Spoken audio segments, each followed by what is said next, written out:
no case too big, no case too small. When you need help, just call Rescue Ranger.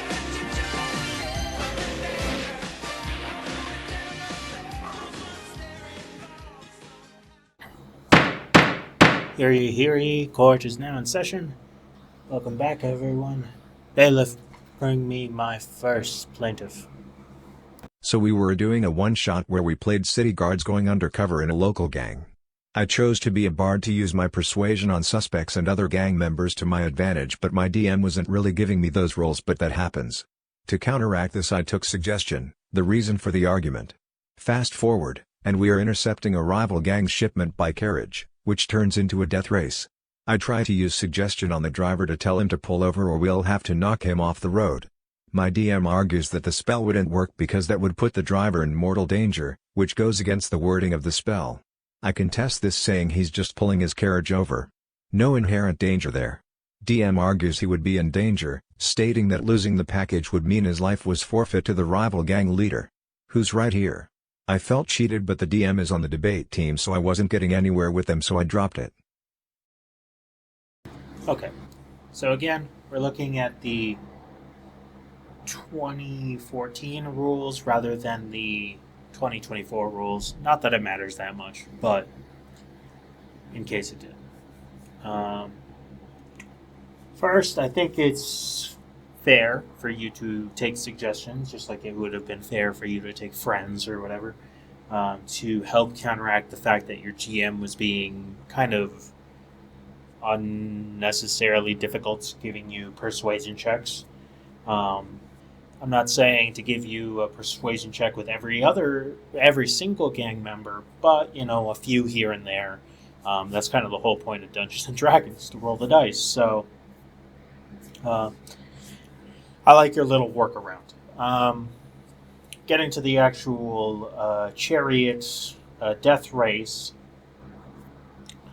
it's literally called a death race. I 100% believe that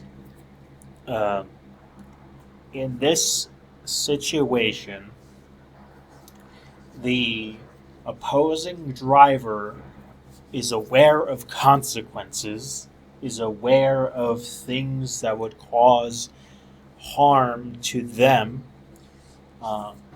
meaning if they were to pull over, they would die. It's hard because your suggestion here is worded with pull over or will knock them off the road. In both cases, again, there's a threat of harm, because if they pull over, they're gonna die in a death race, by definition of either losing or potentially being harmed with some sort of hazards that are around, something like that. I think it's fully appropriate that your GM rolled like that, to be honest. However, I think your GM is being difficult in general, regardless of him being correct in this situation. So let's say not a death race. Let's say just a regular race, right? To eliminate the death part of it, just for the purpose of talking out things. So you folks are in a race. Loser just loses, just feels sad, whatever. No physical consequences. I think in that case, suggestion would work. In that case, if your GM is really difficult about things, could probably have a valid excuse to give the opposing leader advantage, just because of their true grit or true need to win this race. You know what I mean? I don't like that, but there is an argument for that if they really want to avoid that. Now then, I think your GM is correct. However, I think, again, because they've been so difficult, I don't know if it's better or worse if your GM was just like, well, this person's immune to being charmed, so suggestion is going to work. Um, Personally, I think I, as a player, would feel better in that situation where I'm like, oh, well, it could have worked, you know? Um, I thought smart, but in this situation, the driver is an elf and has advantage, or has, you know, uh, some sort of immunity to it. In either case, I feel good. I tried my damnedest, but darn them rules. That's how it be. That would feel better, in my opinion, than this unnecessary conflict. On top of the GM being difficult already. So your question is worded in a way where it's who's right here. I think your GM is right. I don't like your GM, but based on your wording, that means that you're the one who's going to have to be punished, obviously, because someone needs to be punished. First and foremost, I think your GM is a dweeb. That's sort of amplified by you saying you're in debate team. Sounds like your folks are teenagers. I mean, we're all dudes. We play Dungeons and Dragons, but still, a little bit extra. So your punishment is going to actually be to join the debate team, so that you have a fighting chance for the next time. Bailiff, please bring me the second case of the day. If it pleases the court. I was running a horror mystery dungeon where all of the players switched bodies. They reached a puzzle where they players specifically had to sacrifice blood, flesh, and bone one at a time and in that order. They did a great job role-playing how to navigate sacrificing their borrowed bodies, but tried to sacrifice a finger instead of only bone. Because of their mistake they had to fight a blood golem and a flesh golem. There was a vial of acid they could have used to burn away the flesh and blood, and I said a tooth would have also worked. My players argued that a tooth is not technically bone and the puzzle was rigged. I argued that for the purpose of the spell, a tooth is a bone. So, is a tooth a bone or was this puzzle broken from the start? After a small amount of research on my own part, and looking up information from various clinics to confirm,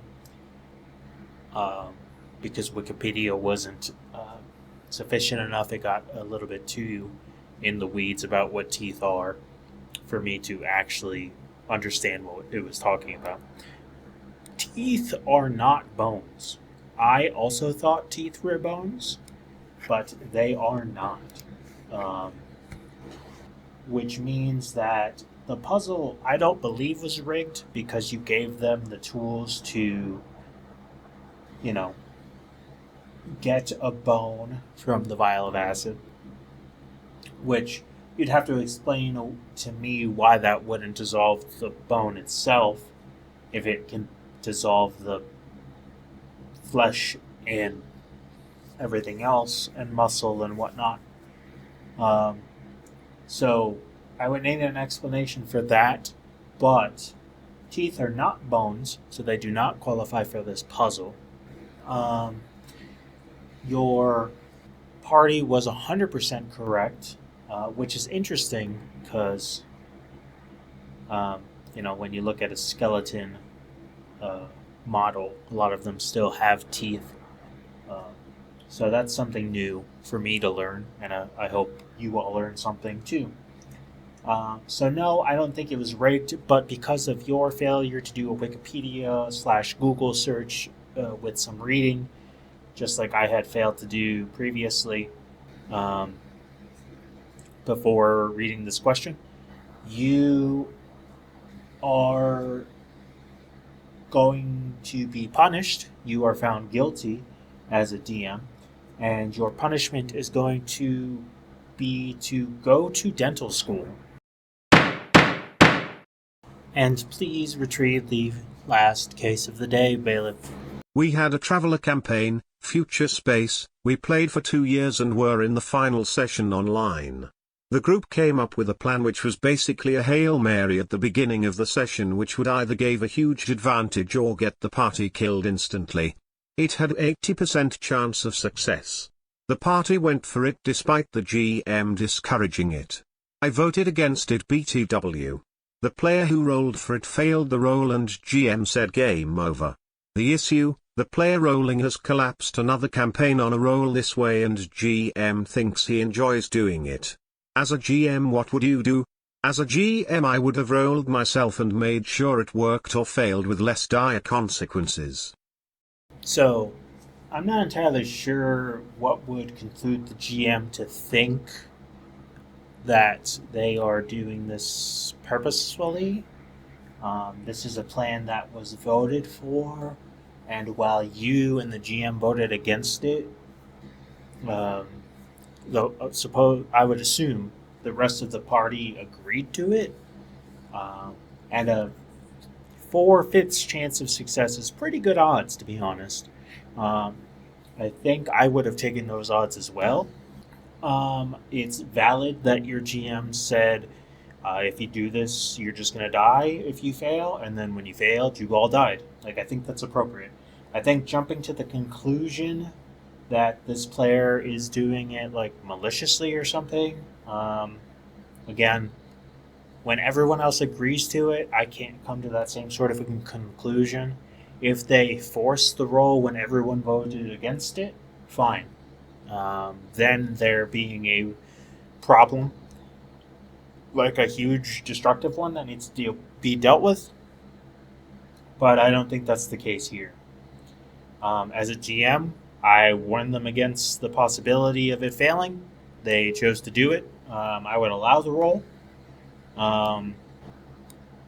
And, you know, if they were warned appropriately that they were going to fail, then they failed and they died. I think less dire consequences is a valid possibility, but when it was already discussed previously and mentioned prior, like if the consequences were kept in the shadows entirely and there was no mention of you will die if you fail, all of the consequences were kept behind the screen, and then you failed, and initially in my mind I was like, well, if they fail they die, but I kept that all a secret, and then, you failed, I could, fudge that and be like, never mind, lesser consequences, that's not fair to them, but I expressed that you will die. You chose to go with it, you failed, then you die. Going back at that point is just lessening the consequences of the story for no real reason. I think you are in the wrong. You and the GM are in the wrong. For, again, with the small amount of context that I have here, I'm sure there's more information, but when the entire party agrees to it, I feel like you folks are projecting this idea that they're doing it maliciously, and that's not fair. So you and the GM are wrong. The GM is wrong for saying that at all. You are wrong for bringing up this case at all. So I'm going to punish both of you. The GM is going to be punished to having to try and catch an actual Hail Mary throw while two people are trying to pincer and tackle them. And then you, as a player, you're being punished to, honestly, apologize to the other player. I think the GM has a right to have real consequences. Again, the GM is suffering that potential physical harm in the punishment, so they're paying their dues. You, as a fellow player, need to honestly just say that you're sorry, because while you voted against it, the entire party agreed to it, and honestly, it just sounds like you're salty. Drive to survive. I can't remember when I've had a more pleasant day. Good job getting rid of that football with that guy coming right in his face.